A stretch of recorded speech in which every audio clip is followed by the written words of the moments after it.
is actually very good. Why you're wrong about Joe Rogan? Anything we need to know, as soon as I find out, you'll know. 1, 2, 3, 4, 5, 6, 7, 8, 9, 10. Okay. I want to hear about this. Okay, here we go. I've wondered for a very long time how Joe Rogan, this guy who describes himself as a Professional fool, went from hosting a game show where he eats cockroaches with contestants to becoming the host of perhaps the most popular podcast on earth. And you going, no! And that's how you die. Now listen, I am not a Joe Rogan listener. Well, at least I wasn't before this story. But by now, I am. Because by now, me and my team have listened to a lot of Joe Rogan. If you didn't know whether or not people agree with you or disagree with you, I think that'd probably be better overall for people. I wanted to understand where this guy came from, what his deal is. What does he say during these like 2 to 3 hour long episodes that are listened to by millions of people? Because for better or worse, he is influencing a lot of people. So let me show you how an average Joe like Rogan can sit around getting high, talking to his friends, and somehow get millions of people to tune in. Now, I know that talking about Joe Rogan can cause some controversy. But at the end of that round, he was deep shit.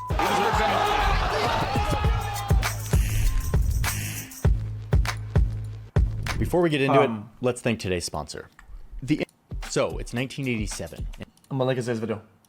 But as you guys know, it's called Johnny Harris. He makes analytical videos about stuff, and he's really good at it. Here's a 20-year-old Joe Rogan taking a guy down with a spinning back kick at a taekwondo competition. always moving to new schools, always dealing with new kids, and I wasn't big, and I didn't know how to fight, and I got picked on, and I didn't like it. So I said, I want to figure out how to fight. And eventually, he got really good at it. I was competing from the time I was 15. I just threw myself into it. It's all I did every day. And then one summer night in 1988, when he was 21, he went to an open mic night at a comedy club in Boston. Your legs are sprawled out on the bed like Bambi trying to walk in a frozen lake and banging your head against the headboard. I love it when we make love. His friends goaded him to get up on stage and perform a stand-up set. It must have gone really well because soon after, Rogan moves to LA to make it big in comedy. By the 90s, he was showing up in TV shows as the goofy, lovable comedic relief. Because the light's better over here. Damn, everything's better over here. But this sitcom-y thing wasn't his dream. He loved comedy and fighting. Enter UFC, Ultimate Fighting Championship. I wonder how we get him there.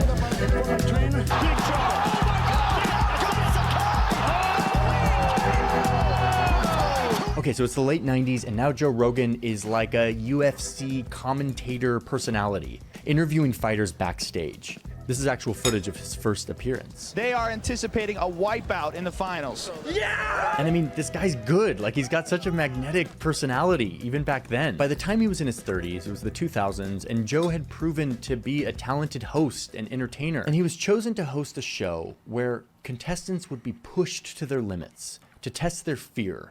It was a show aptly named Fear Factor. Yeah, classic.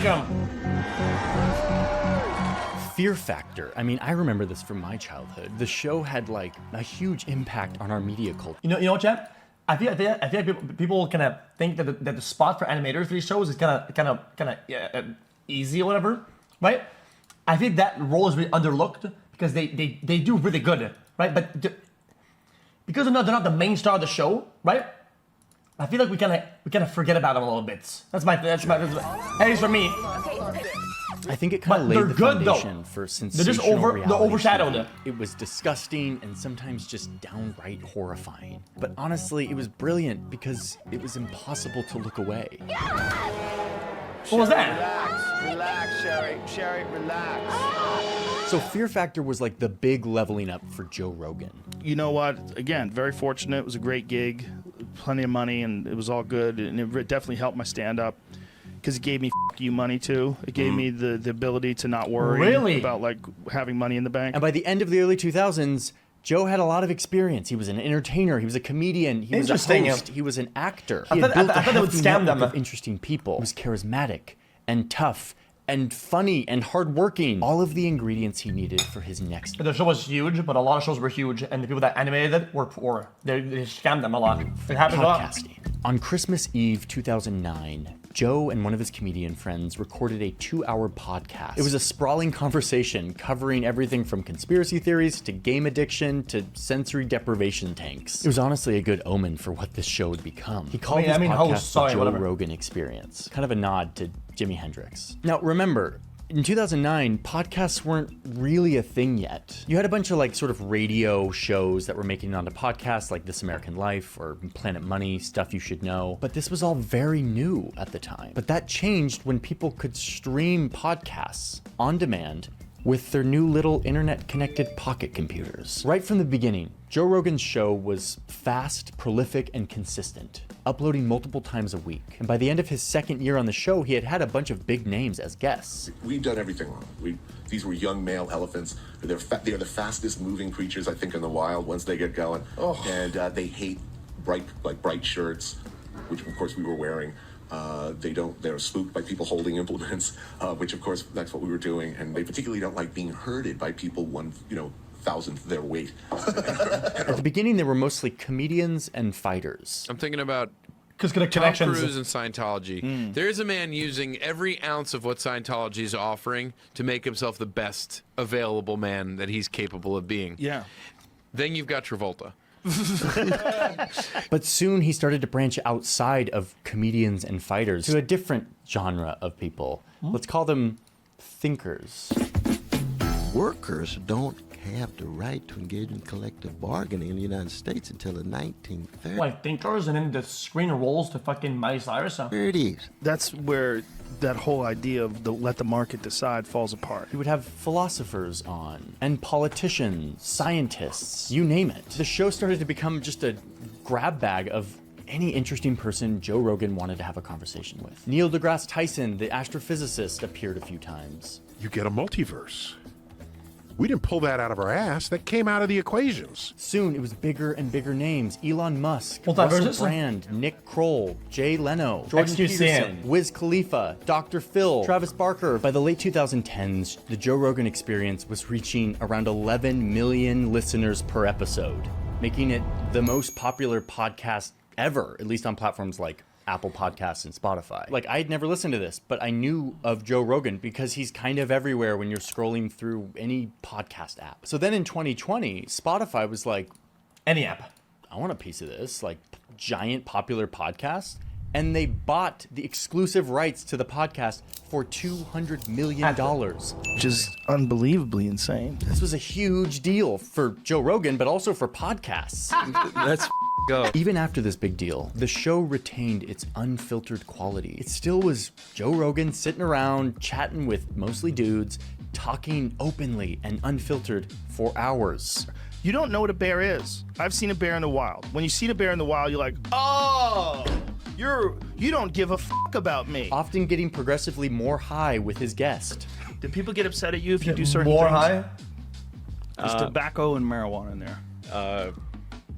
I'm getting text messages from friends saying, "What the hell are you doing smoking weed?" Okay, so my job has Oh, no, turned not into weed. getting super deep into watching stuff that I never watched before, like North Korean films, and now Joe Rogan podcasts. Like, I've dedicated a significant amount of my time over the past several months to watching this show. And even still, I'm just scratching the surface. These episodes are long. They're like 2.5 hours on average, and there are almost 2,000 of them. We're talking thousands and thousands of hours of this stuff. Luckily for this story, I had help from our story producer, Alex, to help us listen to a lot of this stuff. I also spoke with some longtime Joe Rogan listeners for some insight. Crazy. And here in the office, we actually had some pretty nice heated debates about Joe Rogan. 5,000 or 6,000 hours of concentrated produced content. And now, after my baptism by Joe Rogan, I now have some big takeaways, some things I want to say. Number one, Joe hates boxes. And people love that he He spends a lot of time lambasting our society's need to fit people into buckets, into labels. I think this left, right paradigm is really kind of fucking foolish at this point. And indeed, it's fairly impossible to put Joe Rogan into the standard ideological boxes that we're all sort of pressured to fit into. Most of our media discourse loves boxes, loves to inflame our super identities, the things that we must believe in order to be a good liberal or a good conservative. What kind of opinions are okay to have because they don't interfere with anybody else's life? And it's You guys say Bezada? Well, you all call me a centrist when I agree and disagree with both sides all the time. Shut up, bitch ass. You guys are fucking stupid. Shut up. just your philosophy and the way you look at the world, and you should be able to express that opinion and express those ideas in front of someone else who has an opposing idea, and they tell you why they disagree. And so before I listened to 1,000,000 hours of the show, I had mostly seen Joe Rogan in the context of like short little edited clips of like smackdowns showing like some egregious thing that Joe Rogan had said, that he was transphobic or fatphobic or misogynistic or racist. There's a lot of these mashups out there. She's giant. Like, look at the Yeah. size of her head, her formerly male head.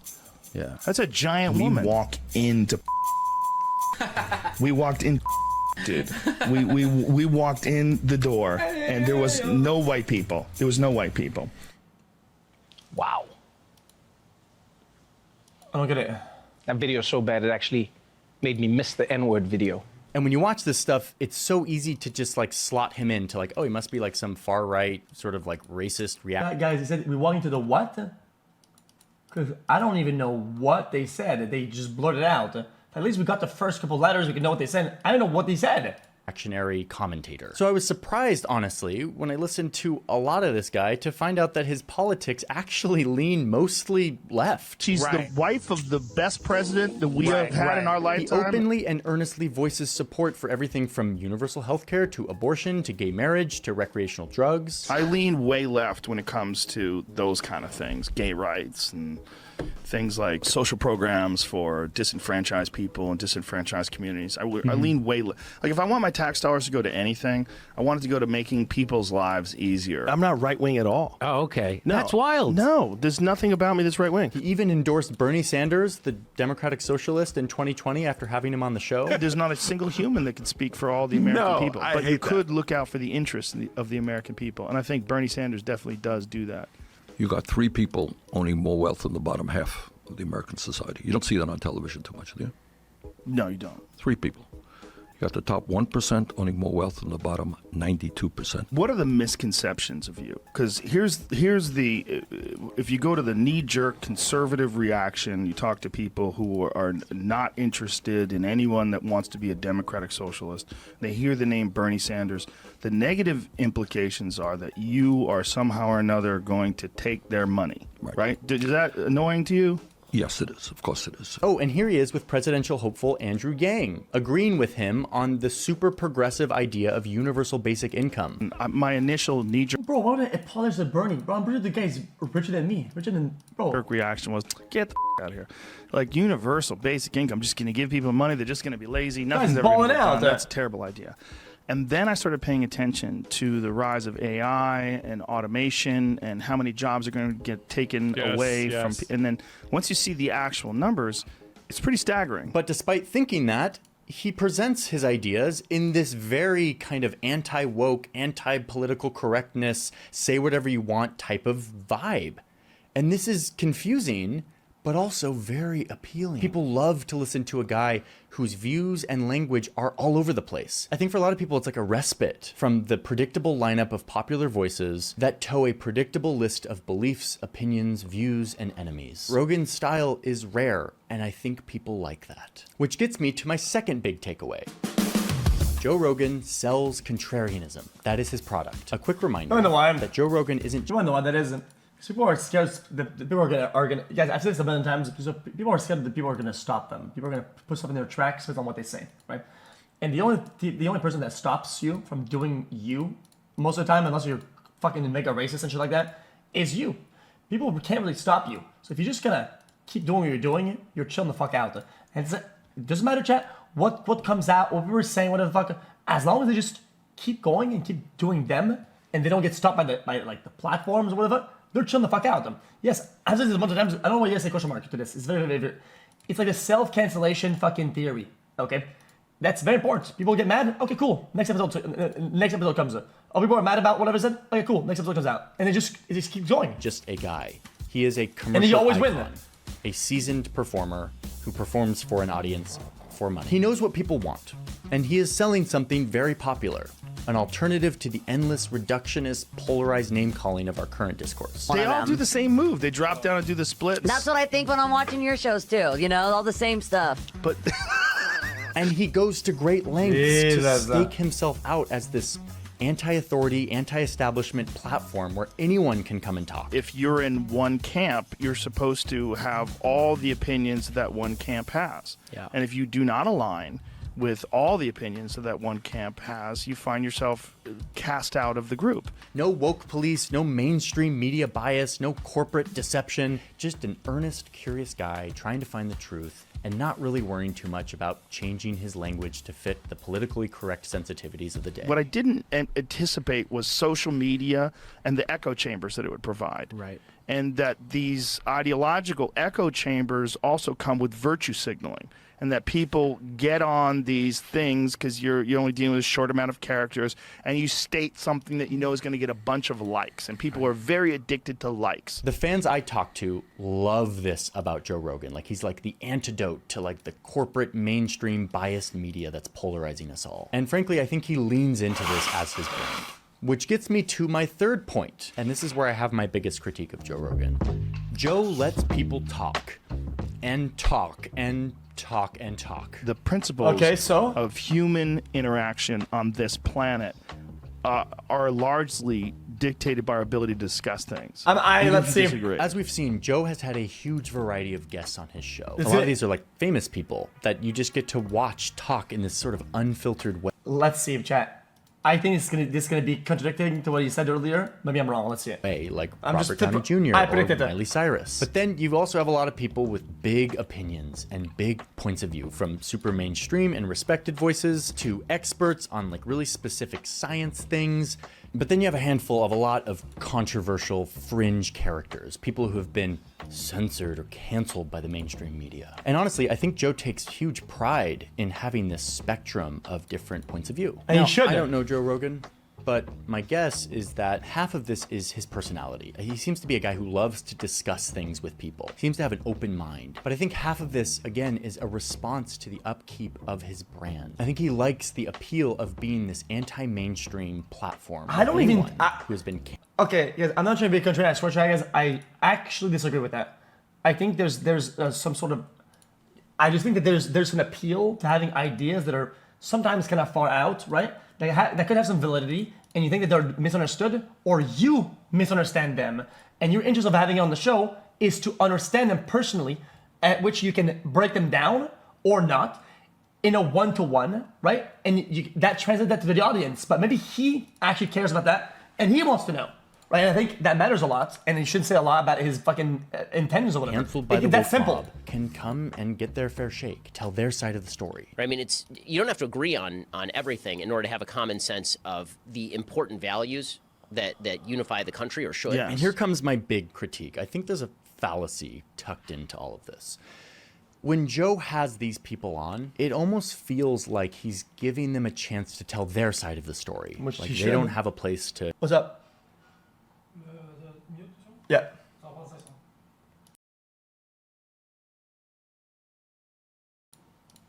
To tell their side, and they've been unfairly censored. But I think this is flawed thinking. Not everyone who has a point of view and who is famous has ideas worth hearing or debating in our society. I really believe that. There are people who've gotten famous simply because they've made a career off of being loud and mean, and human nature loves that. Again, I'll disagree, Chad. This is why I want to be my last text on the video.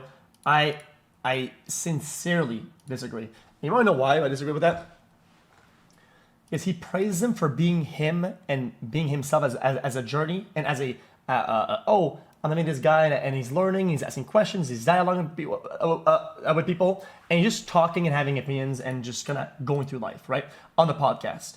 And then he gets upset that means that some people are gonna talk, right? And I think that kind of goes against it, because he says, oh, if the mainstream media is so biased and censored and this and that, then why do you want him to do the same thing that the mainstream media does on his show? The same way that what we were talking about the other day, right? Remember, chat, when Netflix is like, guys, it makes everything so simple with movies and shit like that, right? We're going away from cable television. We're away from cable, and we're going towards streaming. It's easy to get movies and blah, blah, blah, blah, blah, right? But then, what does that happen? Now we have a bunch of platforms, a bunch of them you have to subscribe to, and now we are right back to fucking cable television. It's the same concept and the same problems and challenges. And now I think he's saying the exact same thing here. Oh, mainstream media, you know what it does, chat? It censors this, it does this, it controls it, whatever. And now he wants Joe Rogan to fit in that box of controlling and censoring whatever, and doing all this shit. And we're right back to the same problem at that point. It is exactly the same problem. You just want them to go right back to it, which is what the perks of this is that it's not that. But now we're going back. He wants them to go back. It doesn't make any sense. Senate voted to kill babies. Like, here's a show with Gavin McInnes. I started this gang called the Proud Boys. And the Proud Boys? The Proud Boys. What's Proud Boys about? A far-right extremist group that promotes white supremacy ideology and proudly promotes violence against groups they don't agree with. 4 members of the Proud Boys, that far-right extremist organization, well, they've been found guilty of seditious conspiracy for their roles in the January 6th attack on the Capitol. Like, here he is fondly remembering the time his group violently attacked people who were protesting Milo Yiannopoulos at Berkeley. He goes, I started feeling bad after a while because I could tell these kids had never been in a fight, and I was just mowing through them. I mean, I don't know, like, having a guy on your show who espouses the view that lenient immigration and abortion among women is leading to white genocide in the West doesn't feel like fruitful, robust dialogue that will open all of our minds and push the boundaries of our discourse. It feels like outraging people with old tribal ideas to get attention. And this is my critique, is like, it feels like sometimes Oh my god, chat, you guys got me, guys. You're trying to invalidate my take from earlier, right? Because of these clips, right? So you're trying to say that in a 3-hour conversation, right, there was no value gained and there was nothing good about it, and it was all done because of the clips and the things that these things represent. Oh my god, I cannot believe it. That's crazy. Congratulations, Joe chat. will have these You're people wrong. on because they say and do reprehensible things, not in spite of it. I'm taking the low road. I'm punching them in the face. So that's what you're doing with this outfit? Yes. They think they can ruin his work because he jerked off in front of some people. You know, I'm not going to bow down before them and say you were right, and they want me to. But they weren't right. I'm right. I wrote it. Again, his brand is the anti-establishment place where you won't get censored by the woke police. But listen, Joe is absolutely right. Being able to say things, no matter how much I disagree with them, is a vital right. It is an unnatural and precarious thing. People should be able to speak, and we must protect that. I believe that. And Joe should absolutely, legally be allowed to give his giant megaphone to whoever he wants. But that doesn't mean I'm not going to critique it. Because listen, having this open-minded, likable guy who's very good at entertaining us give his megaphone to other dudes who promote violence, who tear down science, who invent fake facts and talk about them like they're real, it doesn't promote curiosity. It normalizes lying. It validates. Wow, I disagree so much. I don't even know how to fucking even put it in a one thought or phrase. I massively disagree, dude. Dude. In a complete fucking tirade of fucking bullshit, lies, and garbage. Okay, if your brain has all these things that are lined up and you end up being wrong about, and you talk to somebody, right? There is some form of value in that and having a conversation about it with a good interlocutor or a good interviewer. Okay, because sometimes from lies and bad ideas, whatever, right? Unless you're saying, oh yeah, you are right, this is true, and you're validating it, right? You're creating new thoughts and new pathways that sometimes lead to new fucking new answers and new places that end up being good. Okay, that's the whole thing. It's like fucking philosophy. Okay, yes, in most fields we have all the answers. Correct. That makes a lot of sense. But in order to get new stuff, you have to ask new questions, right? In order to get new answers, because you already have the good answer.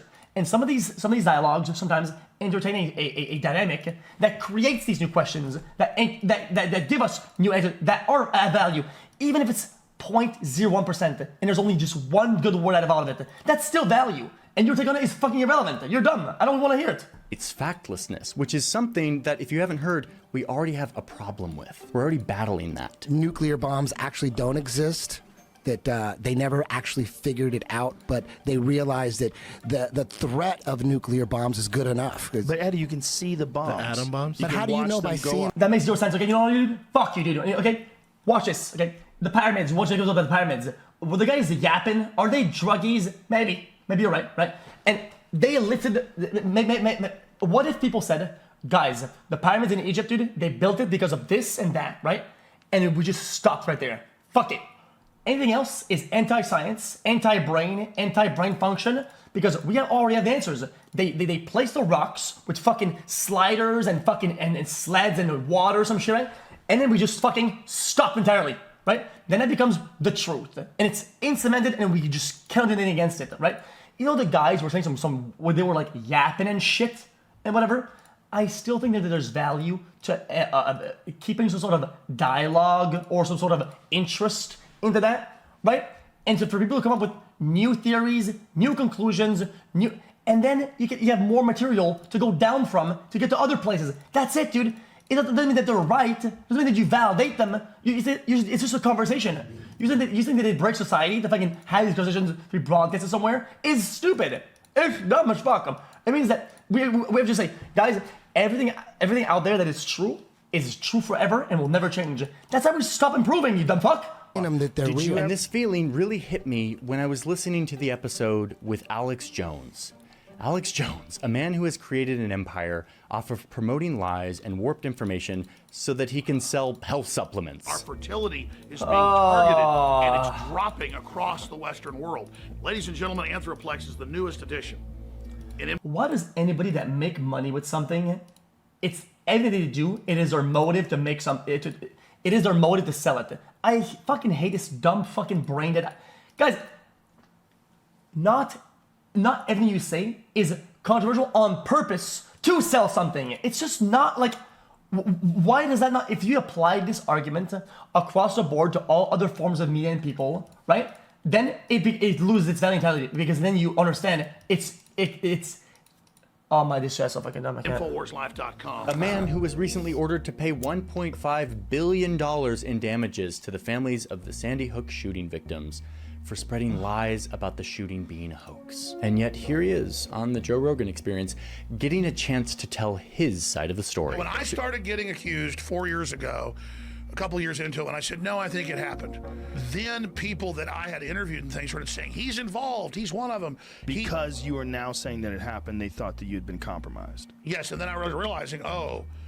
this is how it works. A certain percentage of people are schizophrenic. I'm not defending Alex Jones. I'm just telling you that whatever he's doing right now, right?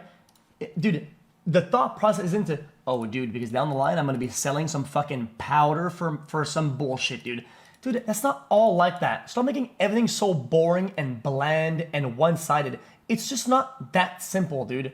Like, when you don't agree with somebody, stop making it all one-dimensional. Dude, this person, I don't agree with them, right? And they're wrong. Therefore, everything that they do is all to sell their product at the end of the line.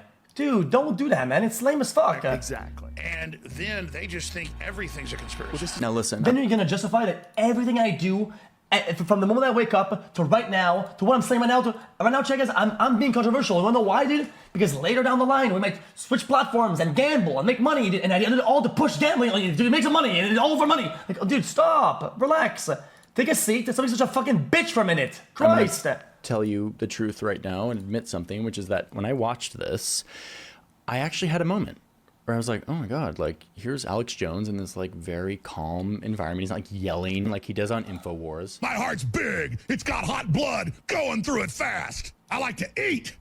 I like to have children. And I literally thought, like, wait, is Alex Jones, like, was he wrongfully accused, or was this overly exaggerated? Was this like a witch hunt to censor this guy because he's like kind of has far-right views? Because this felt like a proper moment for Jones to tell his side of the story. I began to realize, because I was on the receiving end of people pulling up in white vans with guns at my office saying, I know you put a microchip in my head and I'm going to kill you. So I came out and I said, listen, I never sent anybody to the houses, but I apologize if it was taken out of context. People have a right to question, but I'm sorry for the families, and I'm sorry for your hurt, and I get it, and I've experienced crazy people now, big time, just like you have. Please stop saying that I'm saying it didn't happen. And he nearly persuaded me. But wait, no. Then I remembered that My full-time job is to do journalism. No one died in 2012 in Sandy Hook. And luckily, I sit around and fact-check things all day. And I researched it, and I reminded myself that there's actually not a ton of nuance here. The facts. Alex Jones repeatedly claimed that the Sandy Hook shooting was a staged event, orchestrated by the globalists, the government, to promote gun control. That's why the globalists use children's deaths to go after our guns, because they know it gets to us. He suggested that the grieving parents... Yes, I see all that. Yes, the guy's still wrong across the board on a lot of topics. Okay, the guy's still a fuckhead. Okay, Alex Jones is still fucking brain dead. That will never change. He said it himself. Okay, that doesn't mean it's all to sell the fucking powder in his fucking box at the end of the show, dude. It's not how that works. Were crisis That's all I said. And that no children had actually died. Early on, I said, well, they had to have killed somebody. I mean, this doesn't make sense. Then parents come out and start laughing and then turn to the camera and cry. These grieving families who had experienced unimaginable horror had to relocate because of the harassment they received, in part due to Jones peddling of this lie so that it could sell health supplements. These are facts that are available to all of us, okay? And yet, I don't know about you, but if I weren't a full-time journalist who was paid to go down rabbit holes and check facts, I'm not sure I would have gone and done this. I'm not sure I would have gone and reviewed all of the facts and wrestled with them in my mind, especially not after listening to 2.5 hours. Guys, if it wasn't that, it'd be to sell merch because he has merch, or we're gonna make ad rev if he has ad rev, or to fucking farm some money from subscribers if he has subscribers. It's like a fucking bullshit rabbit hole that isn't worth pushing. He's still wrong across the board. What he's saying are still non-facts and lies, and it's a problem, and I get that. But it's all fucking bullshit, fucking goal posting of fucking revenue. I think it's stupid. Of Alex Jones talking. I think the idea of trusting your viewers. That's that. Okay, dude. Irresponsible and naive. I spend every day of my life making sure that the things I tell you are factually accurate. If I get something wrong, it's a cardinal sin. In a world of algorithms and misinformation and Russian bots, it becomes nearly impossible to fact check everything you see, which is why we rely on trusted voices to help us navigate the information out there, to help us navigate what is real and what is not. So nobody cares about that. I don't give a fuck. Alex Jones, a man who makes money off lies, gets to tell his side of the story. And what does he do with his time? Surprise! Oh my fucking god, I can't with this guy. Oh my fucking god, dude. Oh my god, what is wrong with this guy, dude? Dude, 90% of everybody out there fucking makes money from lies. Okay, that's just what do you think the fucking mainstream media is? They make billions off of legitimate lies that they know are lies. That's the whole bit. What is it all about? What's it all about? Yes. What do you think clickbait is? What do you think slight misinformation is? What, dude? They make money off of lies. That's the whole fucking point, dude. That doesn't make it chill. It makes it that that's what society is these days. Dude, misinformation spreads faster than good information. Sensationalism spreads faster. It makes more money. There's an incentive to do it to make more money. It's what every fucking does. Stop fucking calling out one person because, oh, he's doing it, guys. Dude, everybody fucking does it. That's the whole point. It's all fucking dog shit. Nitpicking because it's not on your side of your truth. Oh my god, dude. It's all dog shit. We know this already. Lies.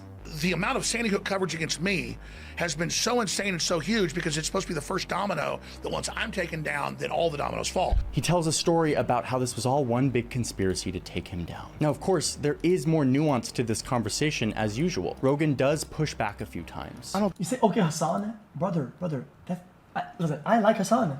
That's pretty much what Hassan does, okay? He does like pop media shit. Whenever there's like news that come out, okay, he covers it, okay? And the whole thing usually, initial responses, a lot of things that happen, end up being wrong, end up being selectively picked, end up being misrepresented, end up being pretty much lies or half lies, right?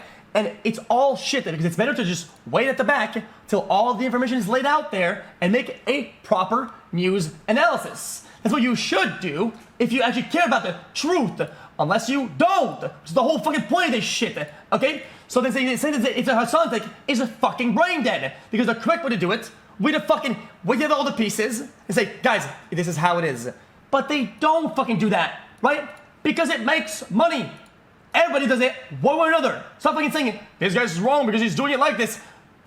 Everybody do it. Not like a low percentage. Everybody does.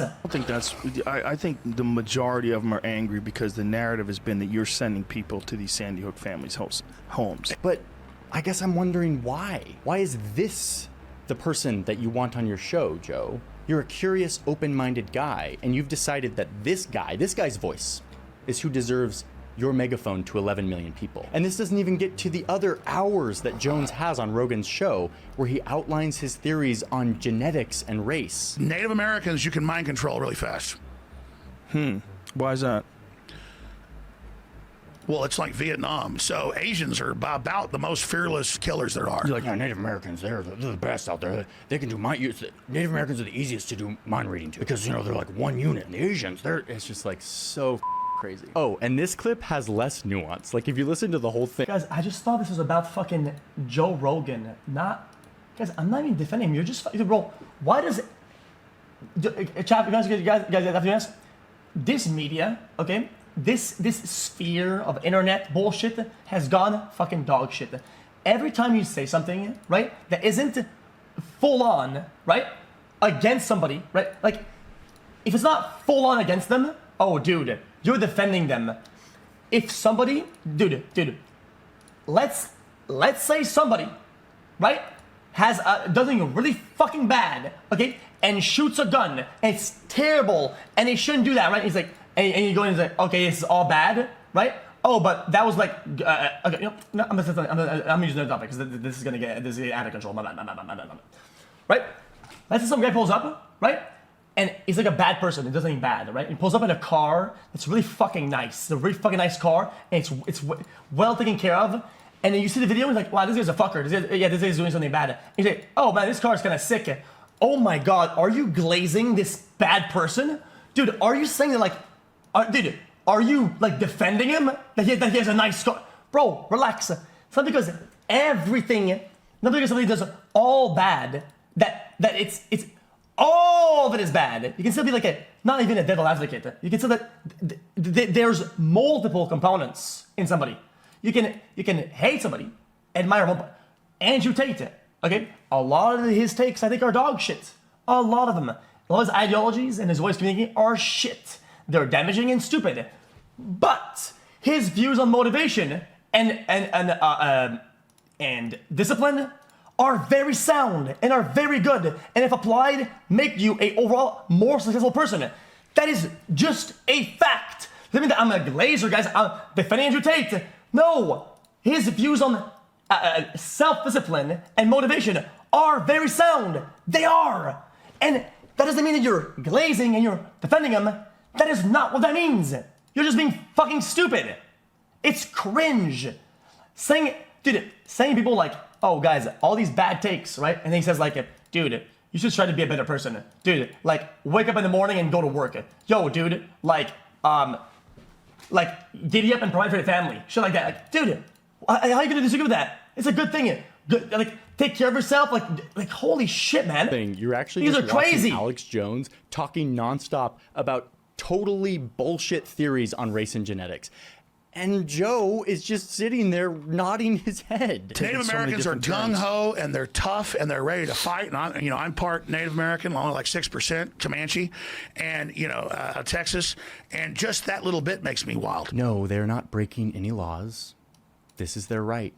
But what the This isn't exploring both sides. This isn't nuanced conversation. This is pretend information framed as rigorous discussion, echoing ideas and thought processes that have been used for centuries to divide and demean people. This isn't balanced conversation. It's faulty logic and factlessness disguised as discourse. I have no respect for it. And listen, Joe Rogan wouldn't disagree with me fully on this. He knows that putting people on his show helps them, helps their ideas. And by the way, I'm not a Trump supporter in any way, shape, or form. I've had the opportunity to have him on my show more than once. I've said no every time. I don't want to help him. This isn't the public square. This isn't a personal conversation between friends sharing ideas. This is a powerful man who commands the attention of millions of people. He has decisions on who he gives his megaphone to. You know, chat, listen, chat. This is what's wrong with any field around content creation. It's fucking dog shit. It's transferring people's interests into fucking political ideologies. It's transferring curiosity into motives. It's shifting things that are natural and human and fun most of the time into dog shit, trash, nefarious ideas. And it's damaging for any creative spheres out there. It's fucking dog shit. I said it, dude. And who he does not, and what facts he decides to challenge and which he does not. Okay, wait, but I'm not done. There's nuance to my critique, which is that sometimes letting people with ideas that I find reprehensible talk is actually really good. Most of Joe Rogan's guests are not Alex Jones.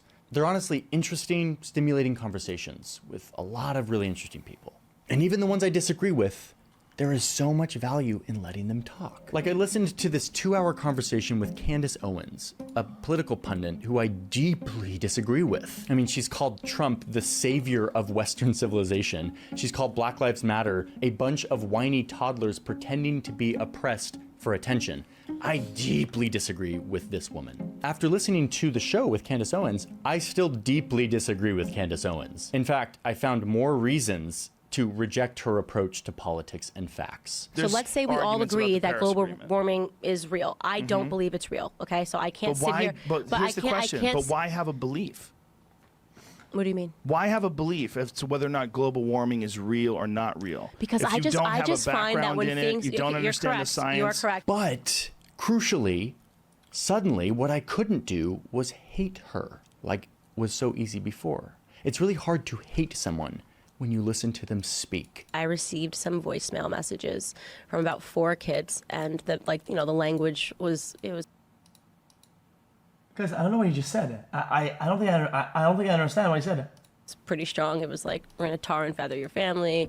We're gonna put a bullet in the back of your head like we did to Martin Luther King. Like, N-word, N-word, N-word. You inconveniently have to see them as a real human with feelings and thoughts and ideas, and it becomes a lot harder to just put them into a bucket as someone I should hate. Which, of course, as we all know, is a huge thing that we've lost in our world of echo chambers, where we only hear from people that we agree with. And when we do hear from people we disagree with, it's often framed in an outrageous clickbaity article linked on Twitter entitled, "Watch the senator that you agree with destroy the person you disagree with and reinforce your views that they are a monster and that you are justified in hating them." This is how I knew Candace Owens before I listened to her speak for 2 hours. But now I see her as a person, a human who holds views that I see as objectively bad for people and our society. But I can't dehumanize her. Somebody started doing this prank call and shit on you, and was this... It was all in one night. It was all in one night? Yeah, it was like 4 voicemails. Was this tied to like a boyfriend? No, or so a girl I was jealous? at a boyfriend's house when I got the calls, and I just like put it to silent because it was like blocked number. So I was like, I didn't think anything of it. And then like when I listened to it, like it was like some pretty horrific stuff. Like I definitely cried. I was 17 years old. And this gets me to my last takeaway, and then we'll finish up this video, which is that Joe Rogan models curiosity and openness. And this is valuable. It is rare and unique to watch a tough guy fighter, TV host, dirty comedian with a microphone admit that he's wrong. Here's the thing. These are not like planned statements. Let's be real clear. I don't have an off-air and on-air voice. I don't. No. I have me. This is it. You typically don't see stuff like this. Do I get things wrong? Yeah, because people aren't looking. That's why people aren't looking at. Because people just fucking tune in on what's popular and trending and whatever's up there on the right platforms, right medias. People aren't looking and actually listening. That's why. Absolutely, I get. It is out there, I though. try to correct them. And when it comes to powerful men in this world, most of the loudest voices are the ones promoting a confident, macho, nightmare version of masculinity. Nobody would be tougher on ISIS than Donald Trump. And while I don't vibe with all of the ways that Joe expresses his manhood, I think he is a force for good in this department, in showing an eagerness to ask questions and an ability to change his mind. And yet, as I mentioned earlier, my critique is that I think he overuses this persona, this confident, curious persona of, I don't know anything, I'm not an expert. Like if you say you disagree with me, I probably disagree with me too. Yeah. When I say something stupid, I'm not thinking about what I'm going to say. But then you can't overuse curiosity and questioning it. Extremely rarely. I don't think Joe does it deliberately. maliciously. That's my take on it. I think questions are fine. Hey, before I say it, I'm just saying it. To tacitly validate deceiving information and to give voice to opportunistic characters. And so in the end, I'm not really sure if this modeling of an open mind outweighs the proliferation of seductively fake facts and ideas, especially in a time where truth and facts are already scarce and under siege and creating confusion for all of us. Dude, they have human-animal hybrids. There's the frickin', I have been there when people that work for the Pentagon say that we go to the laboratory and we meet with the ambassador. We have to take higher and higher dosages to meet with them. They're giving us technology and the technology worked. I don't even think it's clear that carbon dioxide is actually a problem, but we can leave that aside. They say that 80% of kids who experience any sort of gender dysphoria as children grow out of it. This tension is not unique to Rogan. All media, all news outlets are subject to this seductive temptation to appeal to the worst parts of our nature. Rogan's version of it is unique because he and his show are unique. So for how much I disagree with some of his standards and fact-checking habits, I do take comfort in this guy's commitment to openness, to curiosity. Joe Rogan. Fact-checking on a live show is quite literally almost impossible. You cannot fact-check something on the fly. That's something that takes sometimes people's days, weeks, months, years. Jamie can do it on the fly for a little bit. Full fact-check is incredibly difficult and elaborate. It takes a lot of time, dude. Guys, when you do actual fact-checking, it can take a very long amount of time. Okay, that's just on a live show. You can do as best as you can. It will never be perfect. I think he does an even effort at it, right? Or sometimes he just goes on with the conversation. He just goes on. From my understanding, okay, Joe Rogan will nod his head and say, okay, for the sake of the conversation flow. Otherwise, you're gonna say, yo, dude, like there was like 1,000 feet in this whatever. Wait a minute. Actually, maybe you're wrong about this. Let me Google it. It's 973. Okay. Anyway, so and then at the top there's like 4 flags. So wait a minute. I think there was 4 flags. Now there's only 3 of them. Dude, shut up. Like, dude, it's about the flow of conversation. It's a fucking podcast, you fucker. What is wrong with you? Rogan is a powerful man who changes his mind, who admits when he's wrong, which I think is a much needed counterbalance in an increasingly polarized world. And sometimes the best way to combat bad speech is to let that speech play out and let good speech overwhelm it with logic and reason and a better argument. But if they admit that they're wrong, then they're also admitting that they have horribly disfigured and abused thousands, maybe millions of kids. How many people have had this done? Depends on what. I don't think we have exact numbers, but if we're talking about the drugs, millions. It says over the last 5 years, there were at least 4,780 adolescents who started puberty blockers and had a prior gender dysphoria diagnosis. Million sounds great. Yeah. Could be wrong. Yeah. Wi-Fi radiation does all kinds of bad things, including causing cancer. Wi-Fi radiation causes cancer? Yeah, from your cell phone. There's cell phone tumors. You know that. I'm representing hundreds of people who have cell phone tumors behind the ear. I wish I knew. Cell phone tumors behind the ear. Oh, I wish I knew you wanted me. Wish I knew. Yeah. I wish Oh my I fucking knew God, you wanted dude. me. Oh, I wish I knew. I wish I knew you wanted Always me. on the ear that you favor with your cell phone. It's a thing. Okay. Hey, everyone.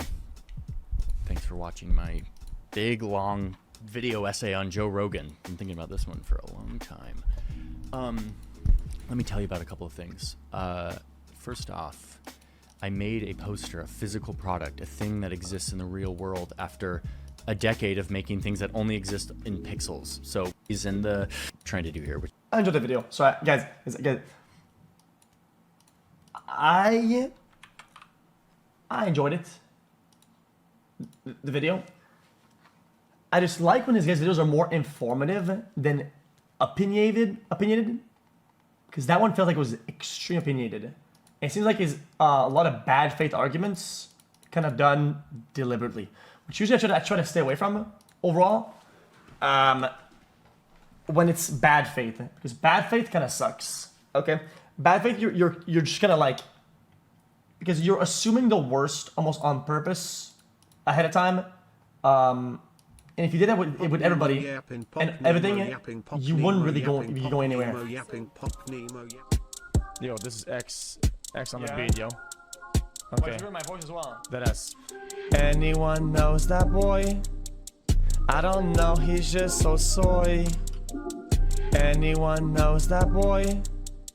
I don't know, he's just so soy.